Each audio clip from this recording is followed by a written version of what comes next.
হঠাৎ করে বাংলাদেশ দুইটি ভাগে বিভক্ত হয়ে গেছে। গণভোট হওয়ার আগেই হ্যাঁ ভোট এবং না ভোট নিয়ে রাজনৈতিক মহলে, সোশ্যাল মিডিয়া সহ বিভিন্ন প্ল্যাটফর্মে প্রতিযোগিতা চলছে। কেউ হ্যাঁ ভোটের পক্ষে প্রচারণা চালাচ্ছে, আবার কেউ না ভোটের পক্ষে প্রচারণা চালাচ্ছে। মানে গণভোটের আগেই অনলাইন সোশ্যাল মিডিয়ায় হ্যাঁ ভোট এবং না ভোট নিয়ে এক ধরনের গণভোট হয়ে যাচ্ছে।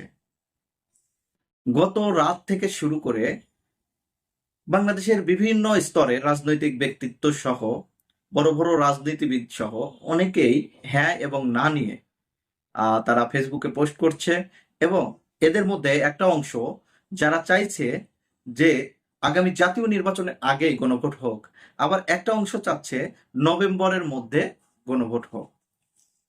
মানে না ভোটের নেতৃত্ব দিচ্ছে বিএনপি, ছাত্রদল, যুবদল, এবং হ্যাঁ ভোটের পক্ষে তাদের অবস্থান জানান দিচ্ছে এনসিপি, জামাত সহ বেশ কিছু রাজনৈতিক দল।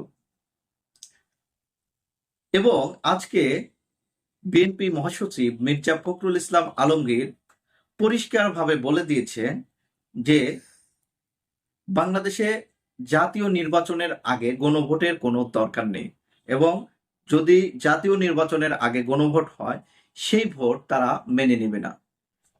মির্জা ফখরুল ইসলাম আলমগীর কি বলেছে সেই বিষয়টা একটু পড়ছি। নির্বাচনের দিন ছাড়া গণভোটের সিদ্ধান্ত কোনোদিনও মানবে না বিএনপি। মির্জা ফখরুল, ভোটের দিন ছাড়া গণভোটের সিদ্ধান্ত কোনোদিনও মেনে নেবে না বিএনপি, মন্তব্য করেছেন মির্জা ফখরুল ইসলাম আলমগীর। বৃহস্পতিবার দুপুরে গুলশানের বিএনপি চেয়ারপারসনের কার্যালয়ে এক সংবাদ সম্মেলনে একথা বলেন তিনি বলেন, ঐক্যমত কমিশনের প্রস্তাবিত দফাগুলোর উপর গণভোট হবে, কিন্তু এর বিপরীতে জুলাই সনদে থাকা রাজনৈতিক দলগুলোর মতামত, ভিন্ন মত, নোট অফ ডিসেন্ট উল্লেখ করা হয়নি। অর্থাৎ কমিশনের প্রস্তাব এবং সুপারিশ একপেশে ও জবরদস্তিমূলক ভাবে জাতির উপর দেওয়ার চেষ্টা হয়েছে। তাহলে এক বছর ধরে সংস্কার ও ঐক্যমত কমিশনের সঙ্গে রাজনৈতিক দলগুলোর আলোচনা অর্থহীন, প্রহসনমূলক এবং জাতির সাথে প্রতারণার শামিল। বিএনপির মহাসচিব বলেন, জুলাই সনদের আইনি ভিত্তি দেওয়ার এখতিয়ার সরকারের নেই। কমিশন দলগুলোর গণতান্ত্রিক অধিকার আমলেই নেয়নি। সংস্কার প্রসঙ্গে তিনি বলেন, প্রথম অধিবেশন শুরুর তারিখ থেকে 270 পঞ্জিকা দিবসের মধ্যে সংস্কার শেষ করতে ব্যর্থ হলে গণভোটে অনুমোদিত সংবিধান সংস্কার বিলটি স্বয়ংক্রিয়ভাবে সংবিধানে অন্তর্ভুক্ত হবে। এটি সম্পূর্ণ অযৌক্তিক, হাস্যকর ও উদ্দেশ্য প্রণোদিত। জাতীয় সংসদে অনুমোদনের পর যে কোনো বিল রাষ্ট্রপতির অনুমোদন পাওয়ার পরই কেবল আইনে পরিণত হয়, অন্তর্ভুক্ত করার সুযোগ নেই। এমনটা হলে গণতান্ত্রিক রীতি ও সংসদীয় সার্বভৌমত্বের পরিপন্থী হবে। মানে মির্জা ফখরুল ইসলাম আলমগীর যে বিষয়টি বললেন, এই বিষয়টি মানে তারা স্পষ্ট করেছে বিএনপি কখনোই জুলাই সনদের পক্ষে যে গণভোটটি সেটি নির্বাচনের আগে না হোক। এখন যদি জুলাই সনদের আগে এই গণভোট না হয় তাহলে সমস্যাটা কোথায় হবে? এক নম্বর সমস্যা যেটা হবে সেটি হচ্ছে, মানে বর্তমান অন্তর্বর্তীকালীন সরকারের যে বৈধতা সেই বৈধতাটা নেই। এই জন্য তারা বিভিন্ন প্রশাসন সহ বিভিন্ন সংস্কার যাদের করা হচ্ছে তাদেরকে সেভাবে চাপ দিতে পারছে না, এবং রাজনৈতিক দলগুলোকেও সেভাবে চাপে রাখতে পারছে না। ভোট কেন্দ্রগুলো দখল বা বিভিন্ন নির্বাচনী কারচুপি বন্ধ করতে অবশ্যই এই সরকারের বৈধতা লাগবে।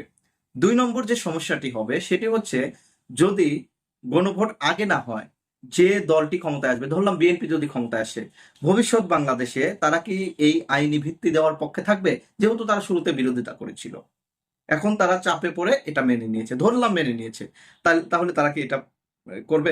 তারা তো সেই 31 দফার ভিত্তিতে, মানে তাদের দেশ গড়ার যে শপথ সেটি নিয়ে তারা কাজ করবে। এবং তিন নম্বর যে সমস্যাটি হবে সেটি হচ্ছে, গণভোট না হলে তাহলে এই এই যে যে আওয়ামী লীগ সহ গণহত্যার যে বিচারের প্রক্রিয়া, সেই প্রক্রিয়াগুলো এই কয়দিনে শেষ হবে না। তাহলে যদি জুলাই সনদ আইনি ভিত্তি না পায় তাহলে এই বিচারগুলোকে পরবর্তীতে হবে? আমার মনে হয় না এটা হবে।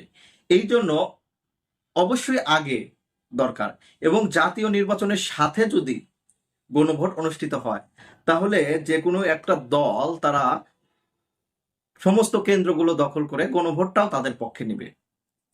আর এখন যদি আগে গণভোটটা করা হয় তাহলে এই গণভোটের দ্বারা ভোটের পরিস্থিতি পর্যবেক্ষণ সম্পর্কে নির্বাচন কমিশনের একটা ধারণা আসবে। একটা গণভোট করতে কত টাকা লাগে, যে অর্থের কথা বলা হচ্ছে কত টাকা লাগে? বাংলাদেশে 3টি অবৈধ নির্বাচনের মাধ্যমে কত টাকা খরচ করা হয়েছে আপনারা কি জানেন? সেই ব্যাপারে আপনাদের কোনো কথা নেই। এখন গণভোটের ব্যাপারে যেখানে সকল দল ঐক্যমত হয়েছে, বিএনপিও ঐক্যমত হয়েছে যে একই দিনে করার জন্য, তাহলে এই গণভোট আগে করলে কি সমস্যা? যদি বিএনপির সেই রকম জনপ্রিয়তা থাকে তাহলে অবশ্যই এই গণভোটে এই না ভোট প্রস্তাবিত হবে। এই যে বিষয়টি, এটি বিএনপির বোঝা উচিত। অপরদিকে মানে বিএনপির একটা ভয় আছে, যেভাবে ডাকসু জাকসু চাকসু সহ ছাত্র সংসদ নির্বাচনগুলো হেরে গিয়েছে এবং সেখানে তারা বলার চেষ্টা করেছে জাতীয় নির্বাচন অন্যরকম হবে। যদি গণভোটটা তাদের বিরুদ্ধে যায় তাহলে সাধারণ মানুষ কিন্তু তাদের যে অন্য বিপরীতে অন্য কোনো দল আছে সেই বিষয়ে কিন্তু সাধারণ মানুষ যে বুঝে যাবে এবং সাধারণ মানুষ কিন্তু মানে যে কোনো সময় পাশার দান উল্টে দিতে পারে। এই ভয় বিএনপিও পাচ্ছে। যদি এইখানে একটা ভোট বিপ্লব হয়, পরবর্তীতে এই ভোট বিপ্লব আবার জাতীয় নির্বাচনে যদি কাজে লাগে, ভবিষ্যৎ বাংলাদেশে বিএনপির অপমৃত্যু অবশ্যম্ভাবী।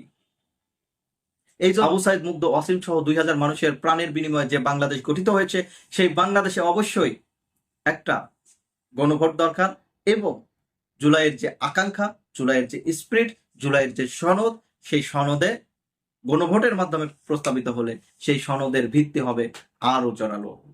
এই জন্য ছাত্র জনতাকে প্রস্তুত থাকতে হবে। যদি কোনো মতে এটা নিয়ে কোনো গাফিলতি করা হয়, বাংলাদেশের ছাত্র জনতা যেভাবে আওয়ামী লীগকে বিতাড়িত করেছে, যারা বাধা দেবে তাদেরকেই সেভাবে বিতাড়িত করবে। সবাই ভালো থাকবেন। আসসালামু আলাইকুম।